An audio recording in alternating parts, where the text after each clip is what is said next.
WhatsApp guys, कैसे हो तुम लोग? आई थिंक अच्छे हो। और आज हम लोग टैक्स स्टार्ट करेंगे, मगर उससे पहले हम कुछ बात बोलना चाहते हैं कि पहले हम लोग को एक बार सिलेबस देख लेना चाहिए कि हम लोग का क्लास 12 में सिलेबस क्या क्या है कॉस्ट एंड टैक्स का। तो सिलेबस बहुत इजी है, बहुत कम भी है। अगर हम लोग कॉस्ट का सिलेबस का बात कर रहे हैं तो कॉस्ट में हम लोग को ओनली मटेरियल, ओके लिखते जाए, मटेरियल 2, मटेरियल 1 क्लास 11 में हो चुका है। मटेरियल 2 लेबर कॉस्टिंग, ओवरहेड, बस इतना ही है, 3 चैप्टर। टैक्स में income from house property, income from capital gain, and income from other sources. बस ये 3 ही सिलेबस में है, यानी कि उस साइड में 3, इस साइड में 3। बहुत इजी सिलेबस है। और एक बात बोलते हैं, ये मटेरियल से हम लोग को 6 मार्क्स का क्वेश्चन आएगा, लेबर कॉस्टिंग से 6 एंड 8 मार्क्स का एक क्वेश्चन आएगा, दोनों ही प्रैक्टिकल है। ओवरहेड से हम लोग को 4 मार्क्स का एक थ्योरी पार्ट आएगा, यानी कि ये जो पार्ट है ये फुल्ली थ्योरी पार्ट है। ये दोनों प्रैक्टिकल है, ऑल्सो थ्योरी भी है, मगर प्रैक्टिकल का ही आएगा, थ्योरी कम आएगा। इनकम फ्रॉम हाउस प्रॉपर्टी से 10 मार्क्स का सिंगल क्वेश्चन आएगा, एक ही क्वेश्चन आएगा और सबको बंद कर देगा। इनकम फ्रॉम कैपिटल गेन से 5 मार्क्स का, 5 नहीं सॉरी 4 मार्क्स का एक थ्योरी क्वेश्चन आएगा। मतलब ये भी थ्योरी चैप्टर है, कैपिटल गेन जो थ्योरी पार्ट, थ्योरी क्वेश्चंस में दिया वैसे है ये, इसमें भी प्रैक्टिकल, मगर तुम लोग को सिलेबस में नहीं दिया। And income from other source, इसमें एक 4 मार्क्स का प्रैक्टिकल आएगा। ये प्रैक्टिकल है, हाँ ये प्रैक्टिकल है, ये भी प्रैक्टिकल है, और ये 4 मार्क्स थ्योरी है। यानी कि कॉस्टिंग से प्रैक्टिकल कितना और टोटल पार्ट कितना आ रहा है? 6, 12, 24 आउट ऑफ 50 हम लोग जानते हैं ना, टोटल ये 50 पोर्शंस और ये 50 पोर्शंस। इसमें देखो कितना आ रहा है, 14, 18, यानी कि इसमें 18 आउट ऑफ 50। ये जो हम बात कर रहे हैं ये लॉन्ग क्वेश्चंस का बात कर रहे हैं, ठीक है ना। लॉन्ग क्वेश्चंस मतलब होता है जो हम लोग ऐसे क्यू में हम लोग जो करते हैं और प्रैक्टिकल प्रॉब्लम जो सॉल्व करते हैं, ठीक है ना। और जो थ्योरी हम लोग जानते हैं वो 24 मार्क्स का, वो तो नॉर्मली हर चैप्टर से ही आएगा, ठीक है ना। तो आज हम लोग ये सिलेबस है तुम लोग का क्लास 12 का, बहुत ज़्यादा छोटा है, बहुत ज़्यादा इजी भी है। एटलीस्ट क्लास 11 से बहुत अच्छा लगेगा तुम लोग को, एकदम 100%। आज हम लोग हाउस प्रॉपर्टी स्टार्ट करेंगे, फर्स्ट चैप्टर। और मार्क्स देख लो 10 मार्क्स का है, तो डेफिनेट है कि इस चैप्टर को ज़्यादा प्रायोरिटी भी देना चाहिए, और बहुत ईजी एकदम, ठीक है ना। चलो स्टार्ट करते हैं। अब बात ये है कि अगर हम लोग हाउस प्रॉपर्टी में जा रहे हैं, मतलब हाउस प्रॉपर्टी चैप्टर में जा रहे हैं, उससे पहले हम लोग को ये समझना चाहिए कि हाउस प्रॉपर्टी होता क्या है, क्योंकि जिससे हमको इनकम सोर्स हो रहा है, जहाँ से हमको सोर्स ऑफ इनकम आ रहा है, सो डेफिनेट है कि उस जगह का चीज़ को, यहाँ के वो सोर्स को समझने पहला दरकार है। जैसे कि इनकम फ्रॉम सैलरी होता है, तो सैलरी जो सोर्स है वो है सैलरी। तो सैलरी का मतलब हम लोग समझते हैं, हाँ एम्प्लॉयर एम्प्लॉय का रिलेशन होना चाहिए, और एम्प्लॉय पूरा महीना तक काम करता है, एम्प्लॉयर का ऑफिस का काम कर देता है, and that's why employer employee को कुछ पेमेंट करता है, उस पेमेंट को हम लोग बोलते हैं as a salary. Income from house property का सॉरी पीजीबीपी का अगर बात करते हैं तो पीजीबीपी यानी कि बिजनेस एंड प्रोफेशंस होता है। सो बिजनेस ऑब्वियसली हम लोग जानते हैं कि कोई ना कोई बिजनेस, ट्रेडिंग बिजनेस क्या वैराइटीज टाइप्स ऑफ बिजनेस होता है, तो वहां से जो इनकम आ रहा है उसके ऊपर हमको टैक्स देना पड़ता है। प्रोफेशंस का भी chartered accountant, teacher, CS, CW, जो एडवोकेट होता है, डॉक्टर होता है, वहां से जो वो लोग प्रोफेशनली जो इनकम कर रहा है उसके ऊपर भी उसको टैक्स देना पड़ता है। ठीक है, सो डेफिनेट है कि हम लोग इनकम फ्रॉम अदर सोर्स, हम लोग जानते हैं कि बहुत सारा वैरायटी सोर्स से आता है अदर सोर्स। ओके, तो ये सब जो बात है हम लोग जानते हैं, मगर हाउस प्रॉपर्टी अगर हम लोग बात करें तो हाउस प्रॉपर्टी मतलब जहां पर हम लोग रहते हैं। अब जहां पर हम लोग रहते हैं वहां से क्या इनकम आ रहा है? हम लोग तो इतना साल से रह रहे हैं, वहां पर इनकम आ रहा है। देखो, इनकम आने के लिए हम लोग को भी कुछ ना कुछ काम तो करना ही पड़ेगा उस इनकम को अर्न करने के लिए। अगर हम लोग ऐसे ही घर पे रहते हैं, जैसे कि हम अपना घर पे रहते हैं, तुम लोग तुम्हारे घर पे रहते हो, तो वहां से कोई इनकम तो नहीं आ रहा है। सर क्या बोल रहे हैं, पापा तो इनकम कर रहे हैं, पापा इनकम कर रहा है, किसी का मम्मी भी इनकम करती है, बट वो अपना ऑफिस से इनकम कर रहा है ना, एज ए एम्प्लॉय के हिसाब से कमा रहा है। घर से कहाँ से कमा रहा है? घर पे वो इनकम को ला रहा है। घर से कोई इनकम कर रहा है क्या? तब कर सकता है अगर हम लोग वो हाउस को लेटिंग में दे दे, यानी कि भाड़े पे किसी के दे दे। अगर हम लोग घर को भाड़े पे दे देंगे तो वो वहां से हमको इनकम आएगा ना, एज ए रेंट। तो इस चैप्टर हम लोग का एक्चुअली इस रेंट के ऊपर है, यानी कि घर से कितना मेरा रेंट आ रहा है, उस रेंट के ऊपर मुझको कितना टैक्स देना पड़ेगा। बात समझ में आ रहा है कि इस चैप्टर की बात क्या है? ठीक है, तो हम डिटेल्स में जाने से पहले एक चीज तुम लोग को दिखाना चाहते हैं, जो तुम लोग देख के बहुत ज्यादा खुश हो गए कि 22 से 27 यानी कि 5 सेक्शन से, दैट्स ऑल, नॉट सॉल्व। देखो इसमें क्या क्या है, शायद तुम लोग देख पा रहे हो। पहला है 22, सेक्शन 22, जिसमें हम लोग को बोला है कि ओवरऑल हाउस प्रॉपर्टी के बारे में, ठीक है, यानी कि लेट आउट के बारे में। फिर 23(1) में क्या बोला है? 23(1) में बोला है लेट आउट हाउस के बारे में। 23(2)(a) सेल्फ ऑक्युपाइड, बताएंगे क्या क्या होता है, सेल्फ ऑक्युपाइड क्या होता है। 23(2)(b) that is unoccupied. Okay, 23(3) partial self and partial letting, यानी कि let out. 23(4) deemed to be let out.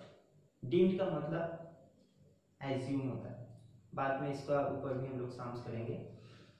And और एक बात बोलते हैं, इस डीम्ड ओनर के ऊपर, मतलब sorry deemed to be let out के ऊपर, डीम्ड ओनर इस 27 में है, deemed to be let out के ऊपर इस साल थोड़ा बहुत अमेंडेड भी हुआ है, तो चेंजेस हुआ है। लास्ट ईयर में जो कॉन्सेप्ट था, इस साल वो कॉन्सेप्ट थोड़ा सा चेंज हुआ है, ठीक है, बात करेंगे हम लोग। उसके बाद आ जाता है तो 23(4) चल गया, then 24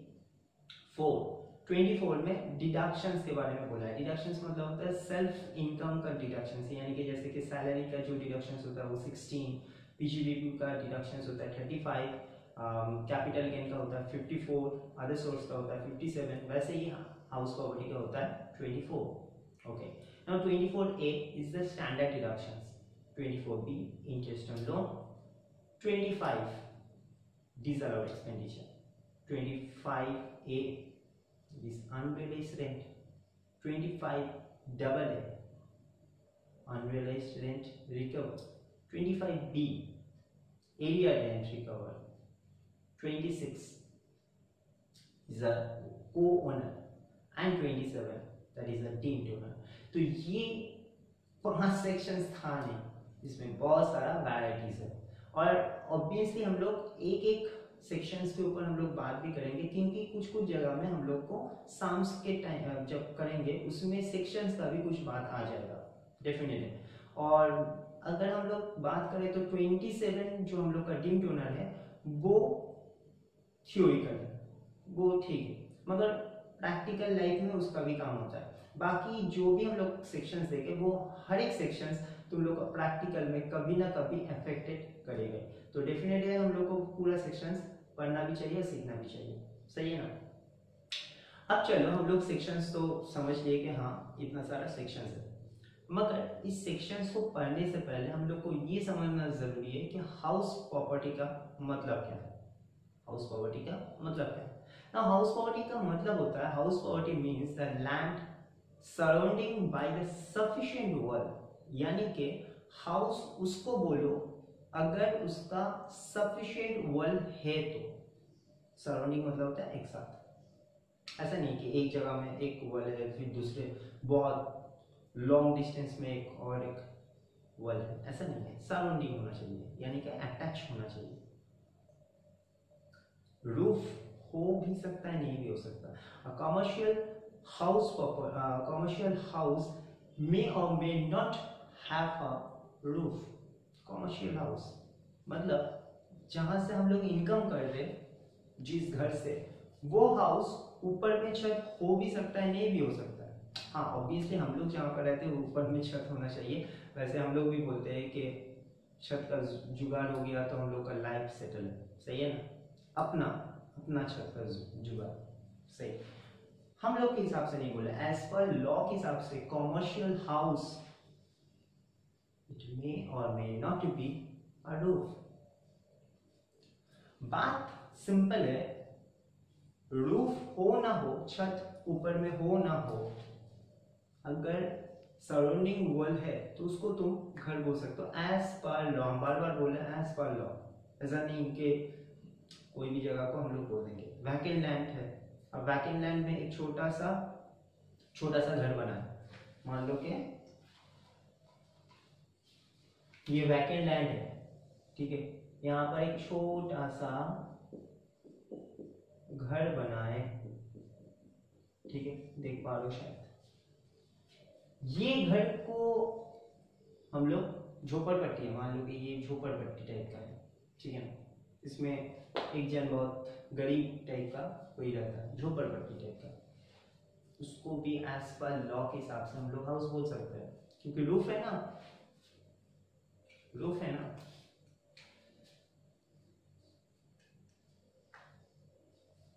cinema hall definite roof है, तो सिनेमा हॉल को भी हम लोग हाउस प्रॉपर्टी बोल सकते हैं। सिनेमा हॉल को भी हम लोग हाउस प्रॉपर्टी बोल सकते हैं। तो सिनेमा हॉल का जो मालिक है वो दो टाइप का टैक्स देता है। कैसे? एक होता है सर्विस प्रोवाइड कर रहा है सिनेमा हॉल से, दूसरा है कि उसका वो तो प्रॉपर्टी भी है, वो तो प्रॉपर्टी भी है, उसके ऊपर भी टैक्स देगा क्योंकि वो कॉमर्शियल पर्पस के लिए यूज कर रहा है, सही है ना। यानी कि जो घर से हम लोग इनकम करते हैं that is my house property, and definite that is my income from house property. House property तो है ही, वो तो प्रॉपर्टी है, मगर वहां से इनकम भी हो रहा है, तो that is called income from house property. Okay, ये जो हम लोग को हाउस के बारे में बोला है, ये लॉ में बोला है। दूसरी बात है कि हम लोग टैक्स किसके ऊपर देंगे? हाउस के ऊपर तो देंगे, ठीक है, हाउस समझ भी गए, ओके, छत हो ना हो नो प्रॉब्लम एट ऑल। किसके ऊपर टैक्स देंगे? टैक्स हम लोग देते हैं एनुअल वैल्यू के ऊपर, ठीक है ना। सेक्शन 22 में एनुअल वैल्यू के ऊपर बोला है, जो हम लोग पहले ही सेक्शन में देखे थे। एनुअल वैल्यू मतलब क्या होता है? Annual value of a house property shall be taxable in hands of if the property is not used for the owner business or professional purposes। मतलब हाउस प्रॉपर्टी से इनकम जो आ रहा है वो मेरा टैक्सेबल होगा in hand of income from house property इस chapter के हिसाब से। बट इसमें एक बात है कि तभी होगा अगर वो हाउस हम लोग अपना, यानी कि जिसका नाम का है ओनर, उसका अपना बिजनेस और वो प्रोफेशंस नहीं करता है। अगर कोई अपने ही घर पे मान लो कि उसका 2 रूम है, एक रूम में वो लोग रहता है और दूसरा रूम में वो बिजनेस का पर्पस के लिए वो काम कर रहा है, ठीक। तो वो घर को जहां पर वो काम कर रहा है, अपना बिजनेस का काम कर रहा है, उस घर को हम लोग इनकम फ्रॉम हाउस प्रॉपर्टी नहीं बोल सकते। उस घर से जो इनकम आ रहा है उसको हम लोग इनकम फ्रॉम हाउस प्रॉपर्टी नहीं बोल सकते, क्योंकि लेटिंग नहीं है ना, वो तो अपना बिजनेस कर रहा है और वो इनकम कैलकुलेट होगा under the head PGBP. Okay ना। कोई चार्टर्ड अकाउंटेंट है, उसका अपना घर के नीचे छोटा सा चेम्बर बना लिया, वो भी घर का ही अटैच में है, यानी कि उसका भी वो प्रॉपर्टी के अंदर ही है, तो उस घर से भी तो वो इनकम कर रहा है, चेम्बर से। चार्टर्ड अकाउंटेंट है तो इनकम भी तो कर रहा है। सो डेफिनेट है कि वो इनकम फ्रॉम हाउस होल्ड नहीं हो सकता, वो इनकम होगा इनकम फ्रॉम प्रोफेशंस। बात समझ में आ रहा है। तो ये बात था एनुअल वैल्यू के ऊपर, जो सेक्शन 22 में हम लोग को बोला है। ठीक है। दूसरी बात है कि जो एनुअल वैल्यू का और एक अच्छा सा अगर हम लोग डेफिनेशंस देखें तो उसमें बोला है 23(1)(a) में, सेक्शन 23(1)(a) में 22 में एक्चुअली ओवरऑल हाउस प्रॉपर्टी के साथ साथ एनुअल वैल्यू का भी बात किया है।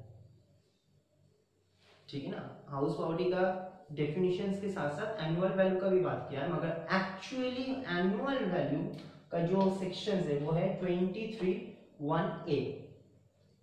इसमें क्या बोल रहा है देखो, the annual value of the property shall be the sum of which the property might be the reasonable to be the expected the late from the year to year।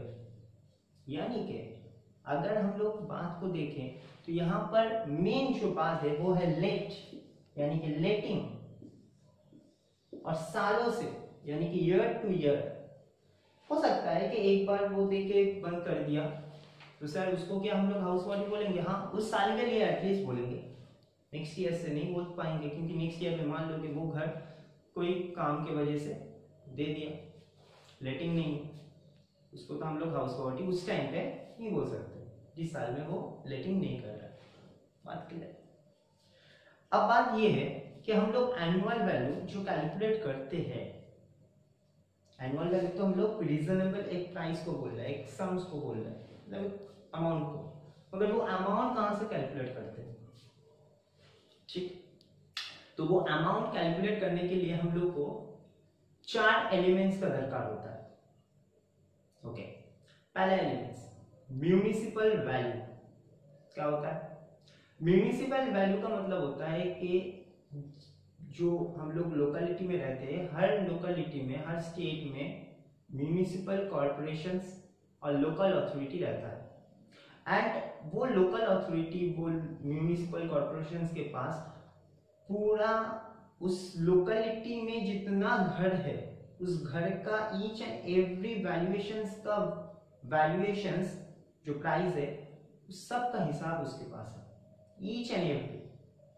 Obviously अलग अलग लोकेलिटी होता है, एक locality municipal corporation के पास पूरा state का information तो नहीं रह सकता, क्योंकि स्टेट बहुत बड़ा होता है, तो लोकेलिटी के हिसाब से डिविजन है, मगर हर डिपार्टमेंट के पास यानी कि वो लोकल अथॉरिटी के पास उस एरिया का जो भी घर है, जितना भी घर है, हर एक घर का वैल्यूएशन प्राइस उसको पता है, उसका वो नोट डाउन में है, तो उस प्राइस को हम लोग बोलते हैं म्यूनिसिपल वैल्यू।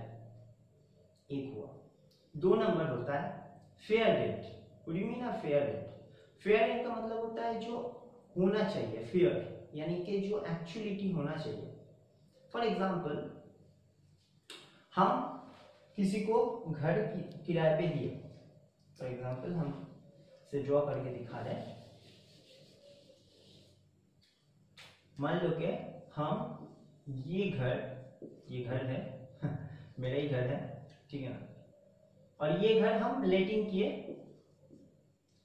हम दिए इसको 3000, for example 3000 per month, 3000 per month, ठीक है।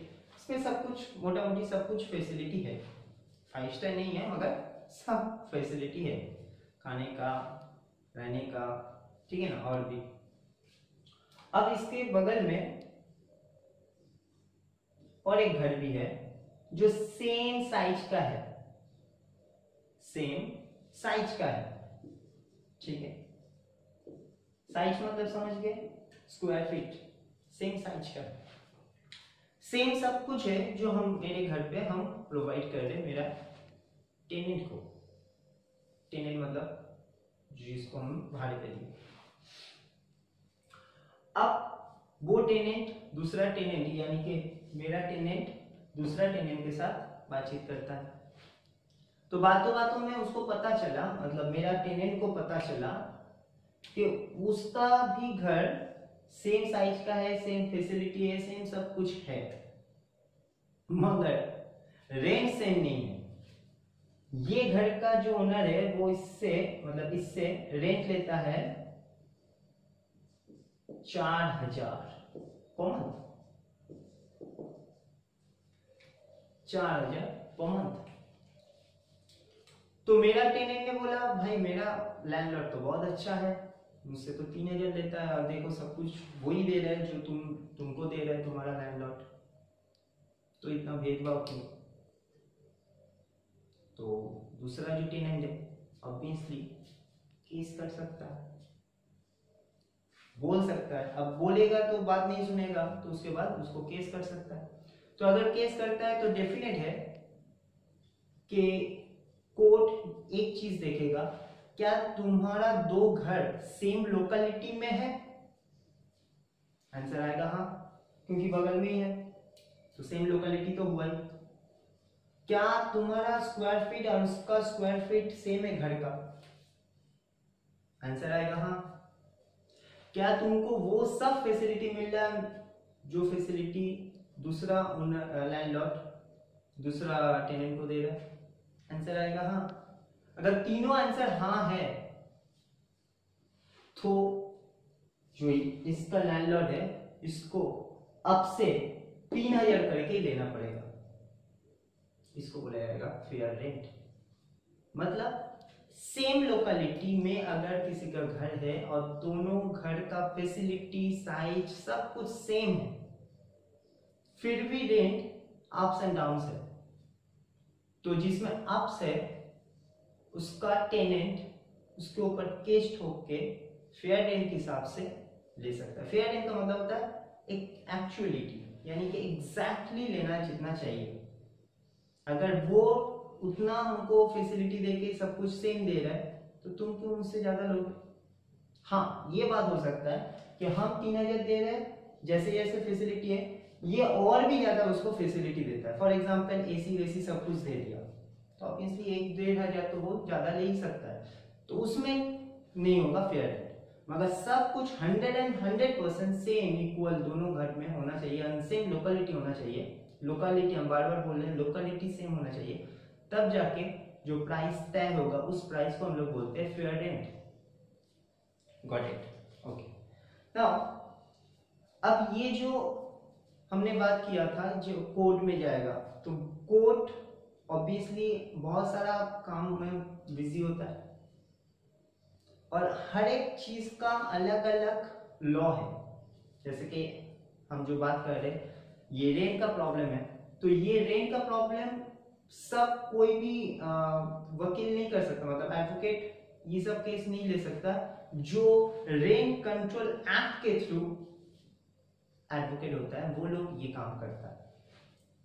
रेंट कंट्रोल एक्ट यानी कि ये रेंट कंट्रोल एक्ट से जो प्राइस हम लोग लेंगे, क्या जो प्राइस मेजर करता है उस प्राइस को हम लोग बोलते हैं स्टैंडर्ड रेंट। तीसरा पॉइंट, स्टैंडर्ड रेंट क्या है, जो रेंट हम लोग as per rent control act के हिसाब से मेजर करते हैं और कैलकुलेट करते हैं। यानी कि रेंट कंट्रोल एक्ट जो रेंट हम लोग को लेने के लिए बोलेगा वो प्राइस को हम लोग बोलते हैं standard rent. And fourth point is इतना सारा झमेला होने के बाद municipal value, fair rent, standard rent, case ठोक दिया, सब कुछ कर लिया, अब तो दे दे भाई ठीक है हम 3000 ही लेंगे, तो जो मिल रहा है उसको बोला जाएगा एक्चुअल रेंट रिसीव। तो एक्चुअल रेंट रिसीव का मतलब क्या होगा, जो रेंट हम कलेक्शंस कर रहे हैं, एक्चुअली रिसीव कर रहे हैं फ्रॉम द टेनेंट, उसको हम लोग बोलते हैं एक्चुअल रेंट। तो ये 4 पॉइंट है और इस 4 पॉइंट से 4 वैल्यू है, एक्चुअली पॉइंट्स नहीं है वैल्यू है। तो ये 4 वैल्यू से हम लोग का एनुअल वैल्यू निकालते हैं।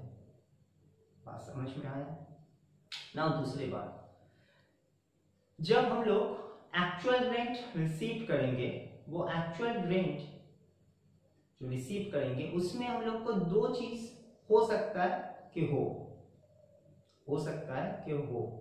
पहला चीज वैकेंसी पीरियड।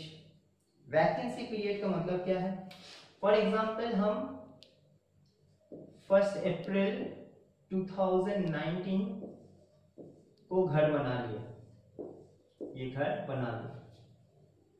हम लोग को जानते हो, हम लोग का जो टैक्स होता है वो अप्रैल टू मार्च के हिसाब से होता है। तो मान लो कि यही दिन से हम एक पोस्टर चिपका दिए, the house is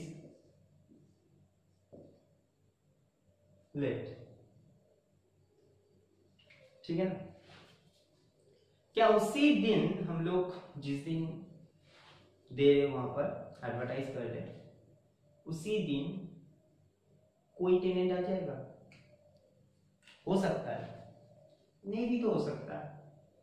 majority case तो नहीं होने का ही चांसेस ज्यादा है, सही।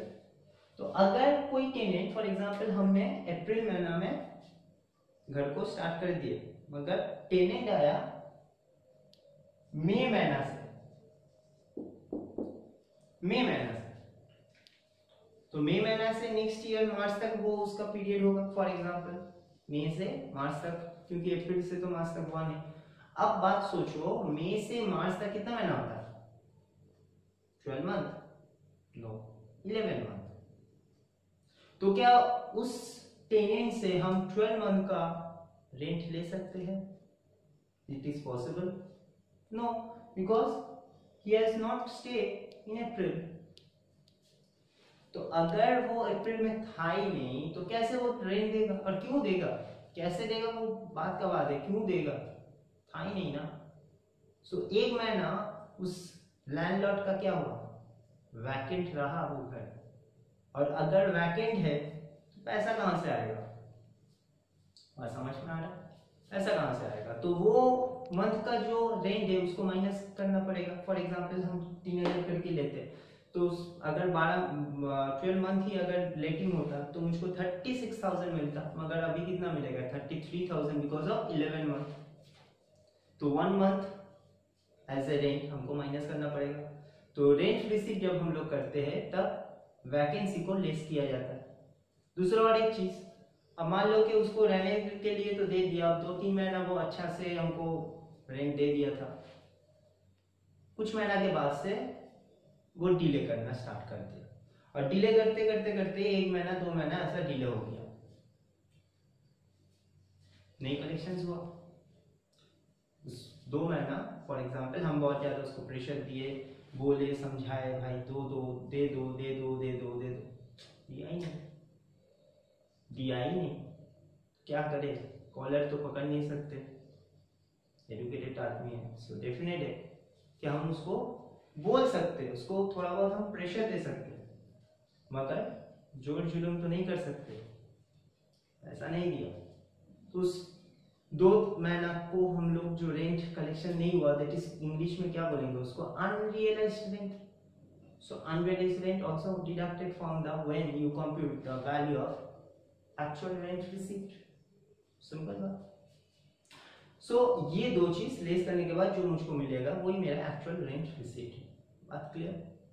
अब हम लोग मेन बात में आते हैं कि हम लोग एनुअल रेंट को कैलकुलेट कैसे करेंगे। ये बात तो समझ में आ गया कि ये 4 एलिमेंट्स होता है, और ये 4 ही एलिमेंट्स होगा, इससे ज्यादा तुम लोग का elements value as a value के हिसाब से अगर बात करें तो ये 4 elements municipal value, fair rent, standard rent and actual rent receive, ये 4 को छोड़ के और कोई नहीं हो सकता एनुअल रेंट कैलकुलेट टाइम में।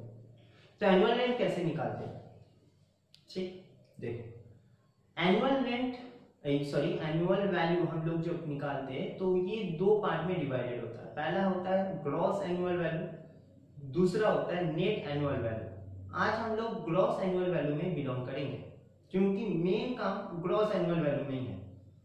नेट एनुअल वैल्यू में कोई बड़ी बात नहीं है, बहुत छोटा सा बात है उसमें, ठीक है। मेन बात, मेन सीरियसनेस जहां पर होना चाहिए इस चैप्टर में वो है gross annual value. Gross annual value मतलब कैलकुलेट करना सीख गए तो चुटकी में तुम लोग का नेट एनुअल वैल्यू हो जाएगा, एकदम एश्योरेंस हम दे सकते हैं।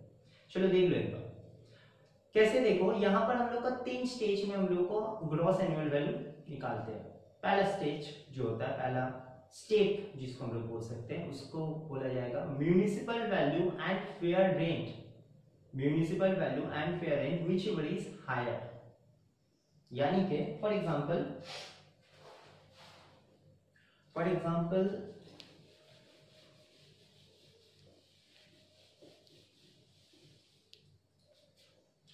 मान लो कि म्यूनिसिपल वैल्यू है 100 रुपए एंड फेयर रेंट है for example 120, whichever is higher 120। So 120 को हमको लेना है, हमको ये नहीं देखना है कि हम फेयर वैल्यू को ले रहे हैं, दैट्स नॉट, हमको अमाउंट से मतलब है, ठीक है ना। जैसे कि हम लोग क्लोजिंग स्टॉक वैल्यू जब करते हैं तो cost price and market price whichever is lower, ये नहीं देखते हैं कि कौन सा छोटा है, मतलब कौन सा छोटा है कौन सा बड़ा है वही देखते हैं, मगर किसको हम लोग एक्चुअली छोटा में ले रहे वो नहीं हम लोग चेक करते हैं। और जो प्राइस हम लोग लेते हैं उसको बोला जाता है क्या, नेट रियलाइजेबल वैल्यू, एनआरवी। तो यहाँ पर भी वही बात है कि municipal value and fair rent whichever is higher, that simple answer, जो बड़ा होगा वही उसको ही लेंगे, कौन बड़ा होगा कौन छोटा होगा डजंट मैटर, ठीक है ना। तो फॉर एग्जांपल हमने 120 ले लिया।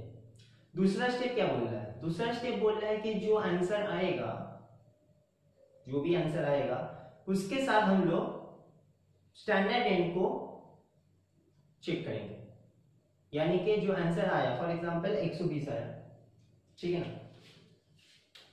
अब मान लो कि एसआर आया 90, एसआर है मान लो कि 90, तो 120 एंड 90 व्हिचएवर इज लोअर, उसको हम लोग लेंगे ऐसे सेकंड स्टेप आंसर के हिसाब से। एंड थर्ड स्टेप में क्या बोल रहा है, जो तुम्हारा सेकंड स्टेप का आंसर आया उसके साथ एक्चुअल रेंट रिसीप्ट को चेक करो। For example actual rent receipt 110 है तो जीएवी क्या होगा 110, वही है, देख सकते हो तुम लोग। मतलब ये सिंपल अगर बात करें तो फर्स्ट स्टेप में क्या है, municipal value and fair rent whichever is higher, okay, कोई ना कोई एक आंसर आएगा। जो आंसर आएगा फर्स्ट स्टेप के साथ उसके साथ एसआर यानी कि स्टैंडर्ड रेंट का चेक करो whichever is lower. Second step का जो आंसर होता है वो होता है व्हिचएवर इज लोअर, तो जो भी छोटा है उसको ले लो तुम, वो हो सकता है एसआर, वो हो सकता है फिर से S1 का ही, मतलब जो स्टेप 1 आया था उसका आंसर, मगर जो भी आएगा उसको छोटा के हिसाब से हम लोग को लेना पड़ेगा।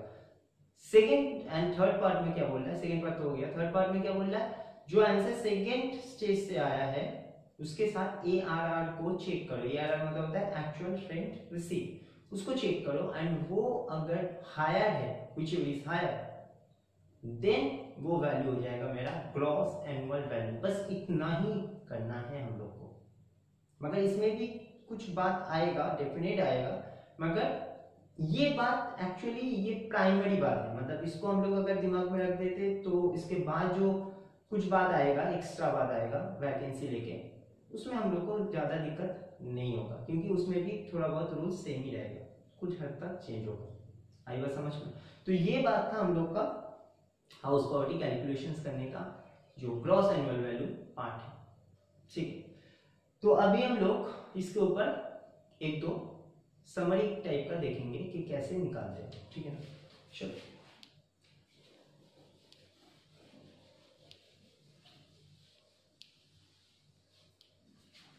फॉर एग्जांपल हम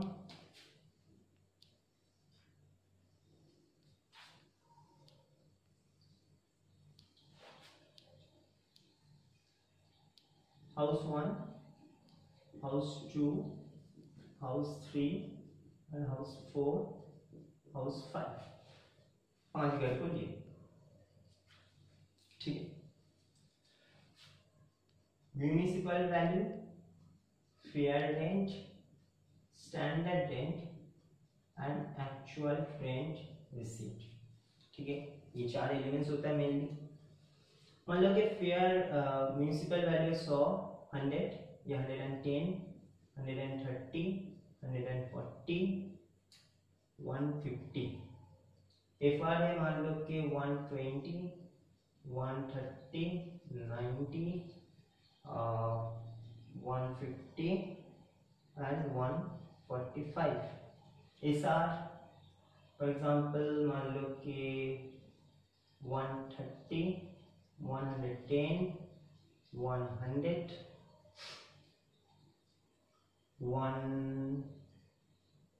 145, 160. ARR, actual rent receipt, for example 120, 130, 120, 100 and 90। ये कुछ डेटा हमने अपने से मन से समझाने के लिए दिए। तो अब हम लोग को ये चेक करना चाहिए कि कैसे क्या होगा। तो सबसे पहले हम लोग का स्टेप 1 क्या होता है, MV and FR whichever is higher. तो सबसे पहले हमको ये 100 यानी कि 100 and 120 whichever is higher check करना चाहिए। तो कौन सा आंसर होगा, 120, क्योंकि 100 और 120 में व्हिचएवर इज हायर, 120। नाउ जो आंसर आया स्टेप 1 से जो आंसर आया उसके साथ किसको चेक करना है, एसआर को। नाउ एसआर को यानी कि सेकंड स्टेज में हम लोग जब देखते हैं तो अब 120, ये जो आंसर आया 120 and 130, 130 whichever is lower also are 120। फिर से ये आंसर आया क्योंकि ये छोटा में आया सेकंड स्टेज में। फिर 120 एंड 120 क्योंकि 120 is the second stage answer and ARR इस थर्ड स्टेज के साथ हम लोग चेक करेंगे। तो सेकेंड स्टेज में भी 120 आ रहा है, थर्ड स्टेज में 120, मतलब एआरआर भी 120 है। अब तुम किसको छोटा लोगे और किसको बड़ा लोगे, दोनों इक्वल है ना, 120 को ही ले लो, कौन सा 120 है, डजंट मैटर। तो आंसर क्या होगा, 120। सर समझ में नहीं आ रहा, कोई बात नहीं, अभी बहुत सारा घर है ना, सीख लेंगे। चलो दूसरे स्टेज में जाते हैं, municipal value and fair rent. तो म्यूनिसिपल वैल्यू कितना है, 110, फेयर रेंट कितना है, 130, व्हिच इज हायर, 130 याद रखो। नाउ एसआर, तो ये 130 के साथ 110 का फिर से पंगा होगा, मतलब कैलकुलेशंस देखा जाएगा तो 130 एंड 110, 130 फर्स्ट स्टेज का answer, 110 SR, which is lower sir 120, 110। Okay, now second stage का आंसर आया 110। नाउ एआरआर के साथ हम लोग जब चेक करते हैं तो आंसर क्या बोलता है, which is higher. So 110 and 130, answer will be 130। Sir थोड़ा सा प्रॉब्लम है अभी भी 3 घर है ना। चलो नाउ फिर से MV 130 and FR 90, which is higher, 130, this 130, ये तो नहीं होगा। फिर 130 and SR, which is lower. Now SR answer will be answered क्योंकि SR छोटा है, 110 है। फिर 110 और AR, which is higher, 120, 120 आ गया। बात समझ में आ रहा है ना। Okay, now next 140 and 150, which is higher, sir 150, and 150 and 145, which is lower, 145. Now 145 and 100, which is higher, sir 145। अब बात क्लियर हो रहा है। 150 and 145, sir 150, 150 and 160 sir 160, which is higher, sorry which is lower, 150। तो फिर से 150 answer होगा। फिर 150 के साथ 90, whichever is higher. Third stage में आंसर क्या होता है, whichever is higher. तो आंसर क्या होगा 150. बात क्लियर, यही बात था, ठीक है ना. चलो और एक बात देखते हैं.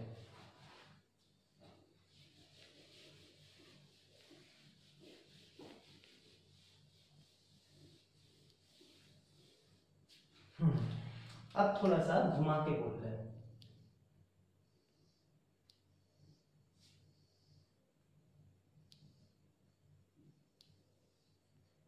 House 1, house 2, house 3, house 4, house 5. Municipal value SR, fair rent and ARR. हम थोड़ा सा जगह चेंज किए. ऑब्वियसली तुम लोग ये तो समझते हो, क्वेश्चंस तो तुम लोग को सजा के नहीं देगा, वो तुम लोग को सजाना है. तो क्वेश्चंस उल्टा फुल्टा करके दे सकता है, अगर सजाना तुम लोग को है, और स्टेप बाय स्टेप ही करना है, ठीक है ना. आगे कोई भी रहे, बाद में कोई भी रहे, स्टेज के हिसाब से जो हम लोग का स्टेप है उसके हिसाब से करना पड़ेगा. Okay, now municipal value is 110, 150, 200, 230, 180. SR is 130, 145, 210, 250, 190, 190. FR 150, 190, 200,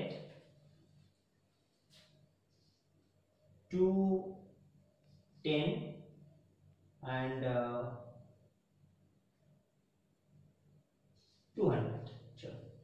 AR 160, 210, 80,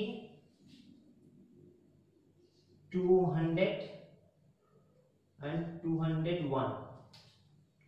ठीक है, 201. अब इसका आंसर तुम लोग एक बार बोलो. सबसे पहले हम लोग को क्या देखना पड़ेगा, म्यूनिसिपल वैल्यू एंड FR. देखो हमने एक बीच में थोड़ा सा इसे गड़बड़ करने के लिए तो हम दिए, मगर ऑब्वियस है कि तुम लोग समझ गए कि म्यूनिसिपल वैल्यू के साथ हम लोग बाद में कुछ भी रहे, मगर हम लोग को चेक करना पड़ेगा SR के साथ, FR के साथ. तो म्यूनिसिपल वैल्यू कितना है 110, FR कितना है 150. तो आंसर क्या होगा, पहला स्टेज का 150. That's simple. Now first step के साथ फिर SR का होता है, तो 150 and 130 whichever is lower. Now 130 will answer from step 2. Now 130 and 160 ARR के साथ होता है third stage whichever is higher. Now 130 and 160 answer will be 160. ठीक है, ये हो गया मेरा 150 एंड 190. ठीक है, 150 एंड 190. तो क्या होगा आंसर 190 फर्स्ट स्टेज का. फिर 190 एंड 145, सर 145 होगा. 145 एंड 210, सर 210 पक्का. अब शायद थोड़ा थोड़ा करके तुम लोग को समझ में आ रहा है बात को, मतलब ये सम्स तुम लोग भी घर पे कर सकते हो, ठीक है ना. मतलब खाली स्टेज जो हम लोग का स्टेप जो है, ठीक है, उस स्टेप को खाली दिमाग में रखो, और फिगर कुछ भी हो तुम लोग अपने से सोचते रहो. पहला होता है हायर, फिर लोअर, फिर हायर.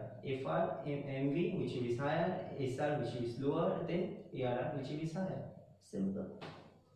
चलो उसके बाद क्या है MV 200 and 200. देखो अब MV और FR, MV and FR दोनों ही 200 है.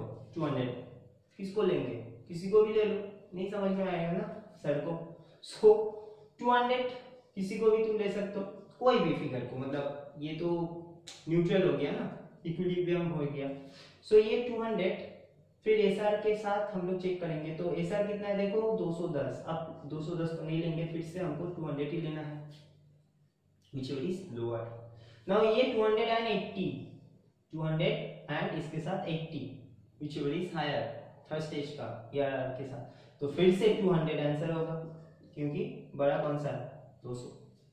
तो पहले 200 के साथ 200 हुआ, 200।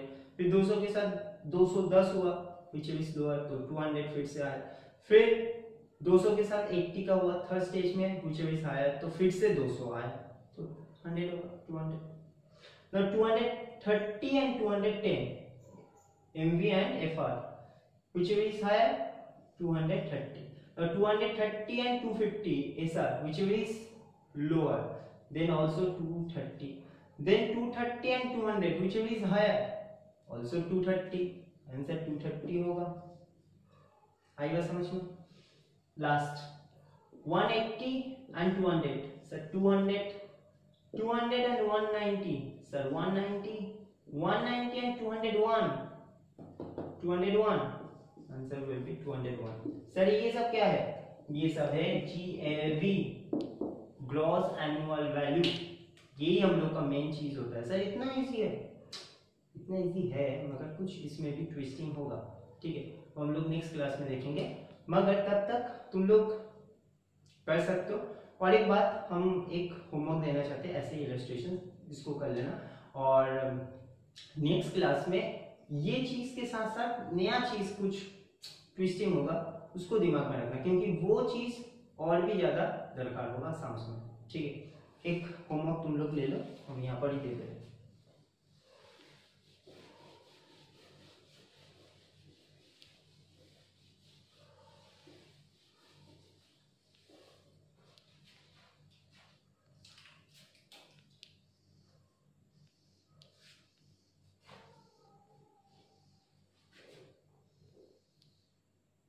House 1, house 2, house 3, house 4, house 5, ठीक है।